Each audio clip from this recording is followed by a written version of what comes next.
और रामचंद्र भगवान की जय।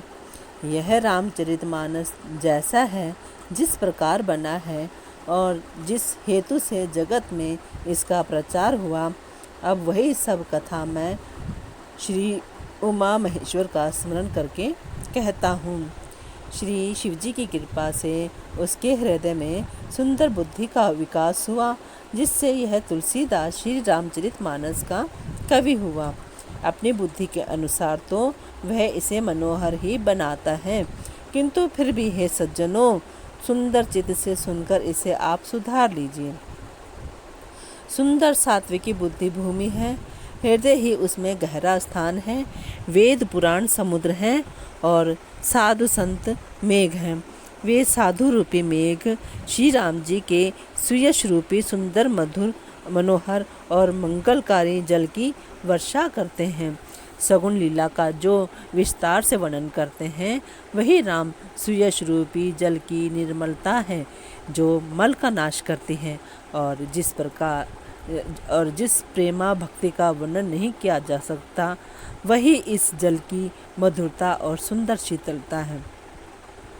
वह राम सुयश रूपी जल सत्कर्म रूपी धान के लिए हितकर है और श्री राम जी के भक्तों का तो जीवन ही है। वह पवित्र जल बुद्धि रूपी पृथ्वी पर गिरा और सिमट कर सुहावने कान रूपी मार्ग से चला और मानस हृदय रूपी श्रेष्ठ स्थान में भरकर वही स्थिर हो गया। वही पुराना होकर सुंदर रुचिकर शीतल और सुखदायी हो गया। इस कथा में बुद्धि से विचार कर जो चार अत्यंत सुंदर और उत्तम संवाद भुषुंडी जी, गरुड़, शिव पार्वती, याज्ञवल्क्य, भरद्वाज और तुलसीदास और संत रचे हैं, वही इस पवित्र और सुंदर सरोवर के चार मनोहर घाट हैं। 7 कांड ही इस मानस सरोवर की सुंदर 7 सीढ़ियाँ हैं, जिनको ज्ञान रूपी नेत्रों से देखते ही मन प्रसन्न हो जाता है। श्री रघुनाथ जी की निर्गुण प्राकृतिक गुणों से अतीत और निर्बाध एक रस महिमा का जो वर्णन किया जाएगा, वही इस सुंदर जल की अथाह गहराई है। श्री रामचंद्र जी और सीता जी का यश अमृत के समान जल है। इसमें जो उपमाएं दी गई हैं, वही तरंगों का मनोहर विलास है। सुंदर चौपाइयाँ ही इसमें घनी फैली हुई पुरइन कमलिनी हैं और कविता की युक्तियाँ सुंदर मणि उत्पन्न करने वाली सुहावनी सीपियाँ हैं। जो सुंदर छंद, सोठे और दोहे हैं, वही इसमें बहुरंगे कमलों के समूह सुशोभित हैं। अनुपम अर्थ, ऊंचे भाव और सुंदर भाषा ही पराग, मकरंद और सुगंध हैं। सत्कर्मों के पुंज भौरों की सुंदर पंक्तियां हैं। ज्ञान, वैराग्य और विचार हंस हैं। कविता की ध्वनि, वक्रोक्ति, गुण और जाति ही अनेकों प्रकार की मनोहर मछलियां हैं। अर्थ, धर्म, काम, मोक्ष, ये चारों ज्ञान विज्ञान का विचार के कहना काव्य के 9 रस, जप, तप, योग और वैराग्य के प्रसंग, ये सब इस सरोवर के सुंदर जलचर जीव हैं। सुकृति पुण्यात्मा जनों के, साधुओं के और श्री राम के गुणों का गान ही विचित्र जल पक्षियों के समान है। संतों की सभा ही इस सरोवर के चारों ओर की अमराई आम की बगीचियां हैं और श्रद्धा वसंत ऋतु के समान ही कही गई हैं। नाना प्रकार से भक्ति का निरूपण और क्षमा, दया तथा दम, इंद्रिया निग्रह, लताओं के मंडप हैं। मन का निग्रह, यम, अहिंसा, सत्य, अस्तेय, ब्रह्मचर्य और अपरिग्रह नियम, शौच, संतोष, तप, स्वाध्याय और ईश्वर प्रणिधान ही उनके फूल हैं, ज्ञान फल हैं और श्री हरि के चरणों में प्रेम ही इस ज्ञान रूपी फल का रस है, ऐसा वेदों ने कहा है।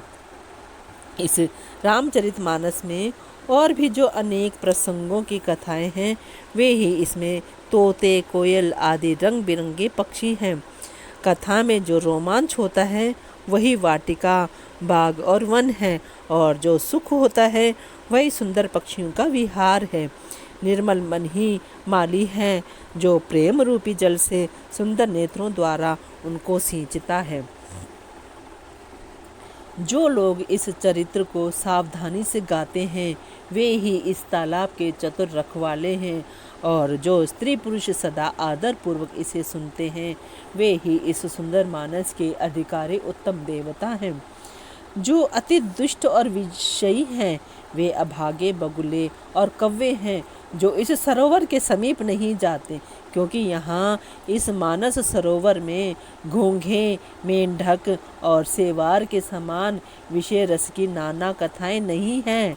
इसी कारण बेचारे कव्वे और बगुले रूपी विषयी लोग यहाँ आते हुए हृदय में हार मान जाते हैं, क्योंकि इस सरोवर तक आने में कठिनाइयाँ बहुत हैं। श्री राम जी की कृपा बिना यहाँ नहीं आया जाता। घोर कुसंग ही भयानक बुरा रास्ता है, और उन कुसंगतियों के वचन ही बाघ, सिंह और सांप हैं। घर के कामकाज और गृहस्थी के भांति भांति के जंजाल ही अत्यंत दुर्गम बड़े बड़े पहाड़ हैं। मोह, मद और मान ही बहुत से बीहड़ वन हैं, और नाना प्रकार के कुतर्क ही भयानक नदियाँ हैं। जिनके पास श्रद्धा रूपी राह खर्च नहीं है और संतों का साथ नहीं है, और जिनको श्री रघुनाथ जी प्रिय नहीं है, उनके लिए यह मानस अत्यंत ही अगम है। अर्थात श्रद्धा, सत्संग और भगवत प्रेम के बिना कोई इसको नहीं पा सकता। यदि कोई मनुष्य कष्ट उठाकर यहाँ तक पहुँच भी जाए तो वहाँ जाते ही उसे नींद रूपी जूड़ी आ जाती है। हृदय में मूर्खता रूपी कड़ा बड़ा जाड़ा लगने लगता है, जिससे वहाँ जाकर भी वह अभागा स्नान नहीं कर पाता। उससे उस सरोवर में स्नान और उसका जलपान तो किया नहीं जाता।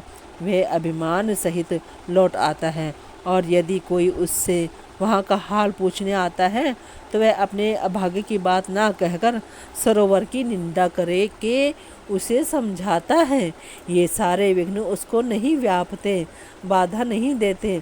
जिसे श्री रामचंद्र जी सुंदर कृपा की दृष्टि से देखते हैं वहीं आदर पूर्वक इस सरोवर में स्नान करता है, और महान भयानक त्रिताप से, आध्यात्मिक, आदि दैविक, आदि भौतिक तापों से नहीं जलता।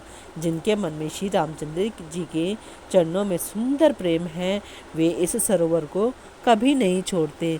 हे भाई, जो इस सरोवर में स्नान करना चाहे वह मन लगाकर सत्संग करे। ऐसे मानस सरोवर को हृदय के नेत्रों से देखकर और उसमें गोता लगाकर कवि की बुद्धि निर्मल हो गई। हृदय में आनंद और उत्साह भर गया, और प्रेम तथा आनंद का प्रवाह उमड़ आया। उससे वह सुंदर कविता रूपी नदी बह निकली, जिसमें श्री राम जी का निर्मल यश रूपी जल भरा है।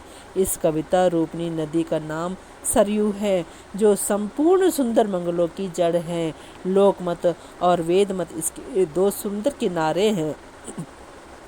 यह सुंदर मानस सरोवर की कन्या सरयू नदी बड़ी पवित्र है, और कलयुग के छोटे बड़े पाप रूपी तिनकों और वृक्षों को जड़ से उखाड़ फेंकने वाली है। तीनों प्रकार के श्रोताओं का समाज ही इस नदी के दोनों किनारों पर बसे हुए पूर्वे, गांव और नगर हैं, और संतों की सभा ही सब सुंदर मंगलों की जड़ अनुपम अयोध्या जी हैं। सुंदर कीर्ति रूपी सुहावनी सरयू जी राम भक्ति रूपी गंगा जी में जा मिली। छोटे भाई लक्ष्मण सहित श्री राम जी के युद्ध का पवित्र यश रूपी सुहावना महानद सोन उसमें आ मिला। दोनों के बीच में भक्ति रूपी गंगा जी की धारा ज्ञान और वैराग्य के सहित शोभित हो रही है। ऐसी तीनों तापों को डराने वाली यह तिमुहानी नदी राम स्वरूप रूपी समुद्र की ओर जा रही है। इस कीर्ति रूपी सरयू का मूल मानस श्री रामचरित है, और यह राम भक्ति रूपी गंगा जी में मिली है। इसलिए यह सुनने वाले सज्जनों के मन को पवित्र कर देगी। इसके बीच बीच में जो भिन्न भिन्न प्रकार की विचित्र कथाएं हैं वे ही मानो नदी तट के आसपास के वन और बाग हैं। श्री पार्वती जी और शिव जी के विवाह के बराती इस नदी में बहुत प्रकार के असंख्य जलचर जीव हैं। श्री रघुनाथ जी के जन्म की आनंद बधाइयाँ ही इस नदी के भंवर और तरंगों की मनोहरता है। चारों भाइयों के जो बाल चरित हैं वे ही इसमें खिले हुए रंग बिरंगे बहुत से कमल हैं। महाराज श्री दशरथ जी तथा उनकी रानियों और कुटुंबियों के सत्कर्म ही भ्रमर और जल पक्षी हैं। श्री सीता जी के स्वयंवर की जो सुंदर कथा है वही इस नदी में सुहावनी छवि छा रही है। अनेकों सुंदर विचारपूर्ण प्रश्न ही इस नदी की नावें हैं और उनके विवेक युक्त उत्तर ही चतुर केवट हैं। इस कथा को सुनकर पीछे जो आपस में चर्चा होती है वही इस नदी के सहारे सहारे चलने वाले यात्रियों का समाज शोभा पा रहा है। परशुराम जी का क्रोध इस नदी की भयानक धारा है और श्री रामचंद्र जी के श्रेष्ठ वचन ही सुंदर बंधे हुए घाट हैं। भाइयों सहित श्री रामचंद्र जी की विवाह का उत्साह ही इस कथा नदी की कल्याणकारिणी बाढ़ है जो सभी को सुख देने वाली है। इसके कहने सुनने में जो हर्षित और पुलकित होते हैं वे ही पुण्यात्मा पुरुष हैं जो प्रसन्न मन से इस नदी में नहाते हैं। श्री रामचंद्र जी के राज तिलक के लिए जो मंगल साज सजाया गया वही मानो पर्व के समय इस नदी पर यात्रियों के समूह इकट्ठे हुए हैं। कैकई की बुद्धि ही इस नदी में काई है जिसके फलस्वरूप बड़ी भारी विपत्ति आ पड़ी। संपूर्ण अनगिनत उत्पातों को शांत करने वाला भरत जी का चरित्र नदी तट पर किया जाने वाला जप यज्ञ है। कलयुग के पापों और दुष्टों के अवगुणों के जो वर्णन हैं वे ही इस नदी के जल का कीचड़ और बगुले कव्वे हैं। यह कीर्ति रूपनी नदी छहों ऋतुओं में सुंदर है। सभी समय यह परम सुहावनी और अत्यंत पवित्र है। इसमें शिव पार्वती को वह हेमंत ऋतु है। श्री रामचंद्र जी के जन्म का उत्सव सुखदायी शिशिर ऋतु है। श्री रामचंद्र जी के विवाह समाज का वर्णन ही आनंद मंगल में ऋतुराज बसंत है। श्री राम जी का वनगमन दुसह ग्रीष्म ऋतु है और मार्ग की कथा ही कड़ी धूप और लू है। श्री राक्षसों के साथ घोर युद्ध ही वर्षा ऋतु है जो देवकुल रूपी धान के लिए सुंदर कल्याण करने वाली है। रामचंद्र जी के राज्यकाल का जो सुख विनम्रता और बड़ाई है वही निर्मल सुख देने वाली सुहावनी शरद ऋतु है। सती शिरोमणि श्री सीता जी के गुणों की जो कथा है वही इस जल का निर्मल और अनुपम गुण है। श्री भरत जी का स्वभाव इस नदी की सुंदर शीतलता है जो सदा एक सी रहती है और जिसका वर्णन नहीं किया जा सकता। चारों भाइयों का परस्पर देखना, बोलना, मिलना, एक दूसरे से प्रेम करना, हंसना और सुंदर भाईपन इस जल की मधुरता और सुगंध है। मेरा आर्त भाव, विनय और दीनता इस सुंदर और निर्मल जल का कम हल्कापन नहीं है, अर्थात अत्यंत हल्कापन है। यह जल बड़ा ही अनोखा है जो सुनते ही गुण करता है, जो सुनने से ही गुण करता है और आशा रूपी प्यास को, मन के मैल को दूर कर देता है।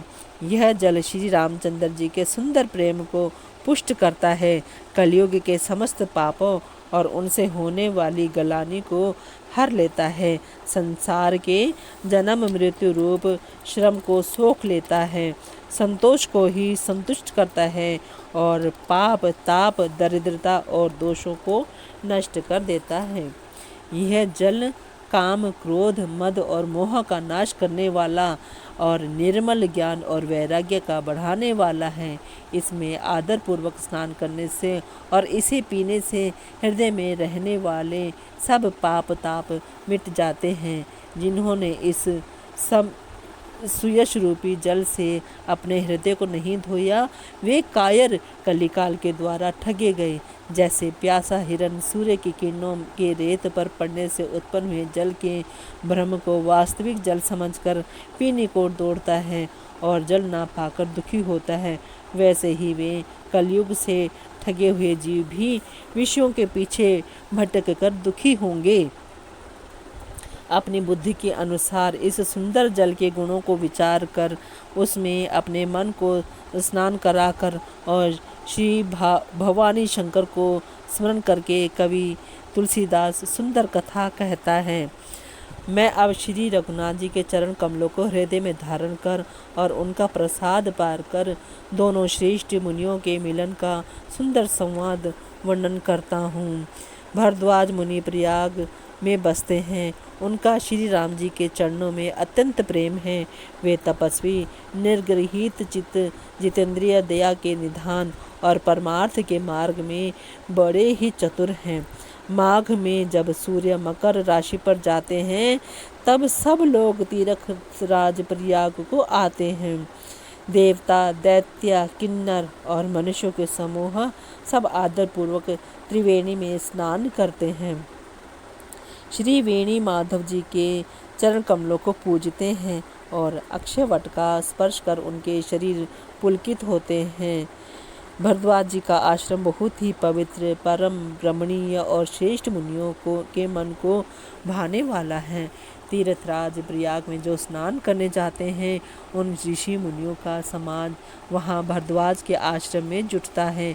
प्रातःकाल सब उत्साहपूर्वक स्नान करते हैं और फिर परस्पर भगवान के गुणों की कथाएं कहते हैं। ब्रह्म का निरूपण, धर्म का विधान और तत्वों की विभाग का वर्णन करते हैं तथा ज्ञान वैराग्य से युक्त भगवान की भक्ति का कथन करते हैं। इसी प्रकार माघ के महीने भर स्नान करते हैं और फिर सब अपने अपने आश्रमों को चले जाते हैं। हर साल वहाँ इसी तरह बड़ा आनंद होता है। मकर में स्नान करके मुनिगण चले जाते हैं। एक बार पूरे मकर भर स्नान करके सब मुनीश्वर अपने अपने आश्रमों को लौट गए। परम ज्ञानी याज्ञवल्क्य मुनि को चरण पकड़कर भारद्वाज जी ने रख लिया, आदर पूर्वक उनके चरण कमल धोए और बड़े ही पवित्र आसन पर उन्हें बैठाया। पूजा करके मुनि याज्ञवल्क्य जी के सुयश का वर्णन किया और फिर अत्यंत पवित्र और कोमल वाणी से बोले, हे नाथ, मेरे मन में एक बड़ा संदेह है। वेदों का तत्व सब आपकी मुट्ठी में है, अर्थात आप ही वेद का तत्व जानने वाले होने के कारण मेरा संदेह निवारण कर सकते हैं, पर उस संदेह को कहते हुए मुझे भय और लाज आती है। भय इसलिए कि कहीं आप यह न समझें कि मेरी परीक्षा ले रहा है, लाज इसलिए कि इतनी आयु बीत गई अब तक ज्ञान ना हुआ, और यदि नहीं कहता तो बड़ी हानि होती क्योंकि अज्ञानी बना रहता हूँ। हे प्रभु, संत लोग ऐसी नीति कहते हैं और वेद पुराण तथा मुनिजन भी यही बतलाते हैं कि गुरु के साथ छिपाव करने से हृदय में निर्मल ज्ञान नहीं होता। यही सोचकर मैं अपना अज्ञान प्रकट करता हूँ। हे नाथ, सेवक पर कृपा करके इस अज्ञान का नाश कीजिए। संतों, पुराणों और उपनिषदों ने राम नाम के असीम प्रभाव का गान किया है। कल्याण स्वरूप ज्ञान और गुणों की राशि अविनाशी भगवान शंभु निरंतर राम नाम का जप करते रहते हैं। संसार में 4 जाति के जीव हैं। काशी में मरने से सभी परम पद को प्राप्त करते हैं। हे मुनिराज, वह भी राम नाम की ही महिमा है, क्योंकि शिवजी महाराज दया करके काशी में मरने वाले जीव को राम नाम का ही उपदेश करते हैं। इसी से उनको परम पद मिलता है। हे प्रभु, मैं आपसे पूछता हूँ कि वे राम कौन हैं? हे कृपा निधान, मुझे समझा कर कहिए। एक राम तो अवध नरेश दशरथ जी के कुमार हैं। उनका चरित्र सारा संसार जानता है। उन्होंने स्त्री के विरह में अपार दुख उठाया और क्रोध आने पर युद्ध में रावण को मार डाला। हे प्रभु, वही राम हैं या और कोई दूसरे हैं जिनको शिवजी जपते हैं? आप सत्य के धाम हैं और सब कुछ जानते हैं, ज्ञान विचार कर कहिए। हे नाथ, जिस प्रकार से मेरा यह भारी भ्रम मिट जाए, आप वही कथा विस्तार पूर्वक कहिए। इस पर याज्ञवल्क्य जी मुस्कुराकर बोले, श्री रघुनाथ जी की प्रभुता को तुम जानते हो। तुम मन, वचन और कर्म से श्री राम जी के भक्त हो। तुम्हारी चतुराई को मैं जान गया। तुम श्री राम जी के रहस्यमय गुणों को सुनना चाहते हो, इसी से तुमने ऐसा प्रश्न किया है। मानो बड़े ही मूढ़ हो। हे तात, तुम आदर पूर्वक मन लगाकर सुनो। मैं श्री राम जी की सुंदर कथा कहता हूँ। बड़ा भारी अज्ञान विशाल महिषासुर है और श्री राम जी की कथा उसे नष्ट कर देने वाली भयंकर काली जी हैं। श्री राम जी की कथा चंद्रमा की किरणों के समान है, जिसे संत रूपी चकोर सदा पान करते हैं। ऐसा ही संदेह पार्वती जी ने किया था। तब महादेव जी ने विस्तार से उसका उत्तर दिया था। अब मैं अपनी बुद्धि के अनुसार वही उमा और शिव जी का संवाद कहता हूँ। वह जिस समय और जिस हेतु से हुआ उसे हे मुनि तुम सुनो, तुम्हारा विषाद मिट जाएगा। एक बार त्रेता युग में शिव जी अगस्त्य ऋषि के पास गए। उनके साथ जगजननी भवानी सती जी भी थी। ऋषि ने संपूर्ण जगत के ईश्वर जानकर उनका पूजन किया। मुनिवर अगस्त्य जी ने राम कथा विस्तार से कही, जिसको महेश्वर ने परम सुख मानकर सुना। फिर ऋषि ने शिवजी से सुंदरहारी भक्ति पूछी और शिवजी ने उनको अधिकारी पाकर रहस्य सहित भक्ति का निरूपण किया। श्री रघुनाथ जी के गुणों की कथाएं कहते सुनते कुछ दिनों तक शिवजी वहाँ रहे। फिर मुनि से विदा मांगकर शिवजी दक्ष कुमारी सती जी के साथ घर कैलाश को चले। उन्हीं दिनों पृथ्वी का भार उतारने के लिए श्री हरि ने रघुवंश में अवतार लिया था। वे अविनाशी भगवान उस समय पिता के वचन से राज्य का त्याग करके तपस्वी या साधु वेश में दंडक वन में विचर रहे थे। शिवजी हृदय में विचारते जा रहे थे कि भगवान के दर्शन मुझे किस प्रकार हो। प्रभु ने गुप्त रूप से अवतार लिया है, मेरे जाने से सब लोग जान जाएंगे। श्री शंकर जी के हृदय में इस बात को लेकर बड़ी खलबली उत्पन्न हो गई, परंतु सती जी इस भेद को नहीं जानती थी। तुलसीदास जी कहते हैं कि शिव जी के मन में भेद खुलने का डर था, परंतु दर्शन के लोभ से उनके नेत्र ललचा रहे थे। रावण ने ब्रह्मा जी से अपनी मृत्यु मनुष्य के हाथ से मांगी थी। ब्रह्मा जी के वचनों को प्रभु सत्य करना चाहते हैं। मैं जो पास नहीं जाता हूँ तो बड़ा पछतावा रह जाएगा। इस प्रकार शिवजी विचार करते थे, परंतु कोई भी युक्ति ठीक नहीं बैठती थी। इस प्रकार महादेव जी चिंता के वश में हो गए। उसी समय नीच रावण ने जाकर मारीच को साथ लिया और वह मारीच तुरंत कपट मृग बन गया। मूर्ख रावण ने छल करके सीता जी को हर लिया। उसे श्री रामचंद्र के वास्तविक प्रभाव का कुछ भी पता न था। मृग को मारकर भाई लक्ष्मण सहित श्री हरि आश्रम में आए और उसे खाली देखकर अर्थात वहाँ सीता जी को ना पाकर उनके नेत्रों में आंसू भर आए। श्री रघुनाथ जी मनुष्यों की भांति विरह से व्याकुल हैं और दोनों भाई वन में सीता को खोजते हुए फिर रहे हैं। जिनके कभी कोई संयोग वियोग नहीं है, उनमें प्रत्यक्ष विरह का दुख देखा गया। श्री रघुनाथ जी का चरित्र बड़ा ही विचित्र है। उसको पहुँचे हुए ज्ञानी जन ही जानते हैं। जो मंदबुद्धि हैं वे तो विशेष रूप से मोह के वश होकर हृदय में कुछ दूसरी ही बात समझ बैठते हैं। श्री शिव जी ने उसी अवसर पर श्री राम जी को देखा और उनके हृदय में बहुत भारी आनंद उत्पन्न हुआ।